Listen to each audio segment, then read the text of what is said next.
અમરેલી જિલ્લાના Chital railway station ખાતે વંદે ભારત ટ્રેનને સ્ટોપ મળવાથી સ્થાનિક રહેવાસીઓમાં ભારે ઉત્સાહ જોવા મળી રહ્યો છે। આ નવી રેલવે કનેક્ટિવિટીથી અમરેલી જિલ્લાના મુસાફરો માટે અમદાવાદ અને સોમનાથ જેવા શહેરો સુધીની મુસાફરી વધુ ઝડપી અને સુવિધાજનક બનશે। વેપારીઓ, વિદ્યાર્થીઓ તેમજ સોમનાથ જતા શ્રદ્ધાળુઓ અને પ્રવાસીઓને આ સુવિધાનો સીધો લાભ મળશે। આ પગલાંથી અમરેલી જિલ્લાના વેપાર, પ્રવાસન અને રોજગાર ક્ષેત્રે વિકાસને વેગ મળશે।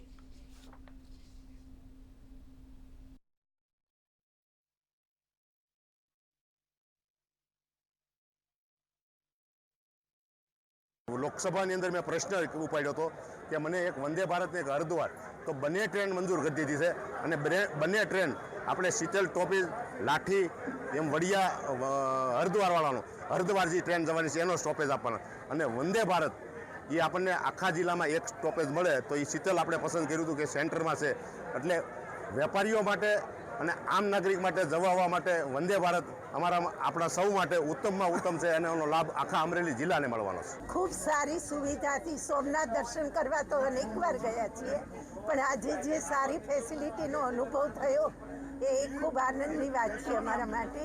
અને હું ફોરેનમાં પેરિસ પણ ગઈ છું, તો જે ટ્રેનમાં જે ફેસિલિટી ને જે સુંદર અનુભવ થયો તો એવું આજે મને મારા ગામમાં અને મારા પ્રદેશમાં થયો, એથી મને ખૂબ આનંદની અનુભૂતિ થાય છે। કનેક્ટિવિટીમાં પણ અમદાવાદ જવા માટે પણ લોકોને સરળતાથી અમદાવાદ સુધીની સફર થઈ શકે એટલા માટે આ વંદે ભારત અમરેલી જિલ્લા માટે ખૂબ મહત્ત્વની સાબિત થવાની છે। ત્યારે હું આપણા લોકપ્રિય સાંસદ ભરતભાઈ સુતરિયા અને આપણા રેલવે મંત્રી એવા અશ્વિની વૈષ્ણવ સાહેબને હું ખૂબ અભિનંદન આપું છું।